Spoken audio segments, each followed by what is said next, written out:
Le gouvernement a prorogé d'1 an le délai d'expiration des cartes nationales d'identité prévu le 30 juin 2020. Les activités ont repris à Kafolo, localité du département de Kong, qui a été le théâtre d'attaque des bases de l'armée ivoirienne par des inconnus. Bonsoir, merci de suivre le 19h sur RTI2. Lors d'un conseil des ministres tenu ce mercredi, le gouvernement a décidé de proroger d'1 an le délai d'expiration des cartes nationales. Un délai d'expiration initialement prévu le 30 juin 2020. Notons que le conseil des ministres a également reporté la date butoir de la révision de la liste électorale au 30 juin 2020 à la demande de la commission électorale indépendante. Les activités ont redémarré à Kafolo, cette localité du département de Kong, qui a servi de cadre à des attaques des bases de l'armée ivoirienne par des inconnus. La ville, négativement impactée, se réveille après une dizaine de jours. C'est reparti donc pour les activités commerciales, champêtres, la pêche et le transport, sous bien sûr l'œil vigilant des forces de l'ordre déployées dans la zone. Soro Corona. Kafolo, c'est le village abritant les bases de l'armée ivoirienne attaquée par des inconnus lourdement armés. Cette attaque meurtrière a freiné les activités des populations de Kafolo et des villages environnants. Après une semaine, ça n'allait pas. Du jeudi jusqu'au mercredi, il n'y avait pas d'activité. Ce n'est que d'abord le gouvernement, par le biais du sous-préfet, qui est venu d'abord nous remettre un peu. On a commencé à se sensibiliser, à avoir le courage. On a arrêté, on a fait une semaine même, on ne voyageait pas. On avait peur pour voyager. Plusieurs jours après cette attaque, la présence des forces de défense et de sécurité venues renforcer la sécurité des lieux donne assurance aux populations. Le village retrouve petit à petit son ambiance habituelle. Ça va. Ça va même parce qu'on a vu les gens là, les militaires, on n'a pas voit pas encore. Le transport des personnes et des biens. Les activités commerciales ont repris de plus belle. À l'heure actuelle, on voyage parce qu'on voit toujours la sécurité sur la route, la paix est partie. Dans les champs comme sur le fleuve Komoé, les activités ont également redémarré. Quelques-uns ont commencé à aller voir leurs champs depuis une semaine qu'ils ne le faisaient pas. D'autres sont allés ramasser leurs filets dans les fleuves, puisque étant là-bas, ils avaient peur d'aller ramasser les filets. Et ils ont commencé, j'ai vu des anciens filets ou bien des filets qui étaient dans l'eau, ils sont en train de trier comme ils le disent, ou bien de nettoyer pour reprendre les pêches. Le chef du village salue les efforts déployés par l'État pour ramener la confiance au sein de la population. Il y a eu beaucoup d'éléments qui sont là. Il y en a même quand tu les demandes, ils disent je viens de Main pour Kafolo. Vraiment, il y a la sécurité. Kafolo est peuplé de plus de 5000 âmes. Une population composée en majorité de pêcheurs, d'agriculteurs et de commerçants. Kafolo est également une grande zone touristique avec le parc national de la Komoé. La ville de Katiola, dans le Hambol, a abrité une rencontre des acteurs de la filière bétail de Côte d'Ivoire. Au menu, des réflexions sur les nouvelles orientations à donner à ce secteur. À cette occasion, la Confédération bétail de l'UEMOA a doté Katiola en particulier et le Hambol en général d'un parc à bétail avec un quai d'embarquement. Un nouvel abattoir a également été inauguré pour répondre à un engagement de la filière de la viande de qualité dans tous les ménages du pays. Et c'est ce que nous dit justement Kader Sogodogo. Katiola, chef-lieu de la région du Hambol, une région qui a droit de cité dans le domaine du bétail. Zone d'élevage, mais également de transit des troupeaux. Cet avantage naturel n'est pas à exclure dans le choix de la localité pour abriter une rencontre des acteurs de la filière bétail. Ils viennent d'ailleurs de toute la Côte d'Ivoire. De grands sujets sont sur la table. Conflits, vols, libre circulation, professionnalisme, etc. La filière bétail fait sa mue. Morceau choisi, l'insécurité, le vol des troupeaux. Ici à Kassawadogo, président de la Confédération des fédérations nationales de l'UEMOA, avec compétence au sein de toute la CEDEAO, donne sa recette. Il y a manque de communication, il y a manque de collaboration entre la population avec leur police et leur gendarmerie. La sécurité incombe tout le monde. La police seule ne peut pas faire la sécurité de la population, ni la gendarmerie. C'est quand la population approche de sa police et gendarmerie qu'ils peuvent travailler efficacement. La rencontre de Katiola aura surtout permis à la Confédération bétail de traduire son engagement de moderniser le secteur. l'installation d'un coordonnateur dans le handball, l'inauguration d'un abattoir et d'un parc à bétail avec un quai d'embarquement. Les signaux sont au vert. C'est notre rôle en tant que le président de la Confédération.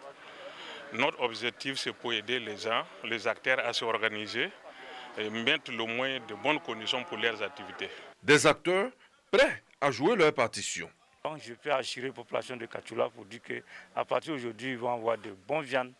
En tout cas, il n'y a même pas de problème. Du moment que les parcs à bétail sont bien construits, qui respectent bien les normes, vraiment, ils pourront bien contrôler et ça va éviter beaucoup de choses.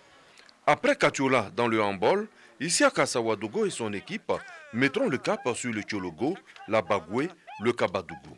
L'esprit reste le même, la modernisation de la filière bétail. Dans un autre registre, une rencontre en vue de lancer les études de réalisation des plans urbains de détail de la ville de Bouaké est en cours. Les participants vont s'atteler à présenter le projet et l'équipe de la mission aux acteurs concernés et échanger sur la méthodologie générale. Djeneba Ouattara nous en dit plus. Dans le cadre de son expansion, la ville de Bouaké s'est dotée d'un schéma directeur d'urbanisme en 2017. Schéma dont les grandes orientations ont permis d'identifier 8 axes d'intervention pour lesquels la réalisation de plans d'urbanisme de détail est nécessaire. L'atelier de lancement officiel portant sur les études de la réalisation de ces plans a eu lieu en présence des autorités locales. Il s'agit de créer un cadre d'échange et de concertation entre tous les acteurs impliqués dans la conception et la mise en œuvre de ce projet. La première activité, c'est notre intervention sur un quartier précaire à Bouaké, pour améliorer le niveau de vie des populations. Dans l'extension de la ville de Bouaké, nous devons aménager 3 à 4 sites pour pouvoir installer les populations et les équipements. Il y a un certain nombre d'équipements au sein de la ville de Bouaké qui ont de grandes emprises, qu'il va falloir essayer de réfléchir à leur mutation. Pour le maire Djibo Nicolas, le plan d'urbanisme est un élément essentiel pour le développement d'une cité. Futures années, la collectivité, la mairie, la municipalité va utiliser ce document pour pouvoir gérer le quotidien des populations de Bouaké. Le représentant du projet PUDUCAS a quant à lui dressé le bilan des projets initiés. Aujourd'hui à Bouaké, nous avons réalisé et en train de finir le projet d'aménagement de la pénétrante de Toula Kouadiokro. Nous sommes en train de réhabiliter l'hôtel de ville de Bouaké. Nous sommes en train de préparer le lancement des travaux de la nationale A3. Et bientôt, nous allons lancer une collecte pour maîtriser l'écosystème des PME et PME de Bouaké. Les études de la réalisation des plans d'urbanisme de Bouaké bénéficient de l'expertise d'un groupement de 3 bureaux d'études, dont 2 entreprises ivoiriennes et une italienne. Le projet a une durée de 9 mois. Le 23 juin est dédié aux veuves dans le monde à Beauville. Cette célébration a permis à une veuve sexagénaire, vendeuse de médicaments traditionnels, mère de 9 enfants, de recevoir une maison. C'est un don de l'ONG Côte d'Ivoire Solidarité. Elle soutient les femmes vulnérables à travers des dons et des activités génératrices de revenus. Franck Quadio. Coupure de ruban et remise de clés. Aimé Monoko, président de l'ONG Côte d'Ivoire Solidarité, livre à Dame Boka sa nouvelle maison. Plus de 3 millions de francs CFA investis par cette association humanitaire et ses partenaires pour la construction de cette bâtisse de 3 pièces tout équipée. L'objectif, apporter un peu de gaieté aux veuves du quartier Amadekou d'Agoville et surtout à Dame Boka. Nous avons vu les souffrances de Dame Boka, veuve, avec 14 enfants. Nous avons vu ces difficultés et avons pris les images, transféré ces images-là à nos partenaires, qui, sans plus tarder, ont décidé d'accompagner l'ONG Côte d'Ivoire Solidarité à l'effet de bâtir une maison modeste, soit-elle, pour donner un peu de sourire à Dame Boka et ses enfants, également à ses petits-enfants avec qui elle vit. Côte d'Ivoire Solidarité est venue accomplir ce qu'elle a l'habitude de faire, soutenir les orphelins et les veuves dans leur affliction. Une nuit de l'année 2018, alors que Dame Boka dormait en compagnie de ses 3 dernières filles et 14 petits-enfants, un pan de sa maison a cédé et a été emporté par une pluie diluvienne. Heureusement, pas de perte en vie humaine, Mais tout est parti. Aujourd'hui, ce n'est plus que lointain souvenir. À la place des larmes, désormais, le sourire. Ils sont venus me citer pour me sauver. Je les remercie beaucoup de ce qu'ils ont fait pour moi. Je les remercie avec bon Dieu. À l'instar de la sexagénaire, veuve depuis 12 ans, 10 autres veuves du quartier ont reçu chacune des numéraires, des vivres et des gels hydroalcooliques. L'ONG Côte d'Ivoire Solidarité, créée en 2010 à Yopougon, est constituée de personnes de bonne volonté, entre autres des footballeurs, des artistes et des hommes de Dieu qui s'engagent à améliorer le quotidien de ces femmes vulnérables et des orphelins à travers des dons et des activités génératrices de revenus. Les actions de solidarité face au coronavirus se poursuivent également. La Fédération ivoirienne de Maracana et discipline assimilée a remis des kits sanitaires et alimentaires à des clubs, joueurs et officiels techniques. La cérémonie s'est tenue vendredi dernier dans la commune du Plateau. Konaté Ngamblé et Sojan-Silver. Face à la crise sanitaire et économique liée à la pandémie de la Covid-19, la Fédération ivoirienne de Maracana et discipline associée et ses partenaires s'engagent aux côtés des acteurs du Maracana. Les clubs de la zone d'Abidjan et les joueurs des équipes nationales seniors et super seniors ont reçu des kits sanitaires et alimentaires composés de riz, de cache-nez, de kits d'hygiène et des enveloppes. Les officiels techniques, arbitres, commissaires au match et superviseurs n'ont également pas été oubliés. On ne peut que dire merci au président qui s'inscrit encore une fois dans son rôle de père de famille, de prendre soin de ses enfants et de les aider à rester en bonne santé. Un sentiment de gratitude à l'endroit du président qui a bien voulu penser aux Maracaniers, qui a bien voulu penser au club. Il attire notre attention pour nous dire que c'est une pandémie mondiale et qu'à travers nous, les autres, nous devons continuer cette sensibilisation. Et donc, je m'associe pleinement à ce geste pour lui dire que nous avons pris bonne note de ce message si important.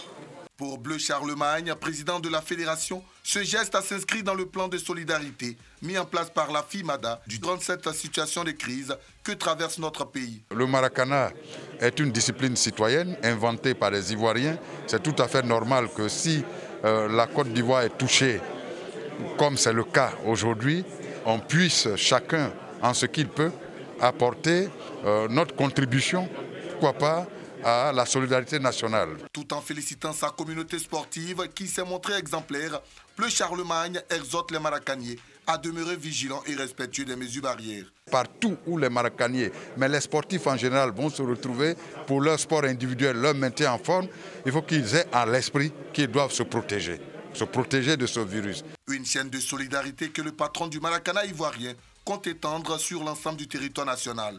Pour l'heure, le Maracana est à l'arrêt, conformément aux recommandations du gouvernement. Ailleurs, le professeur Didier Raoul, promoteur de l'hydroxychloroquine pour lutter contre le coronavirus, est à son tour interrogé ce mercredi par la commission d'enquête de l'Assemblée sur la Covid-19, où il compte plusieurs partisans. Il continue de défendre l'hydroxychloroquine. Ainsi, il prescrit toujours ce traitement aux patients de l'Institut hospitalo-universitaire Méditerranée Infection à Marseille, dont il est le directeur. Les procureurs du tribunal spécial pour le Kosovo ont accusé aujourd'hui le président kosovar Hashim Thaçi de crimes de guerre et crimes contre l'humanité présumés, y compris meurtre, disparition forcée de personnes, persécution et torture dans le cadre du conflit contre la Serbie à la fin des années 90. Ces accusations concernent également Kadri Veseli, l'ex-patron du renseignement de la guérilla kosovare et actuel dirigeant du Parti démocratique du Kosovo, ainsi que d'autres personnes. Fin de cette édition. Merci de votre aimable attention. Très bonne soirée. Je vous retrouve demain.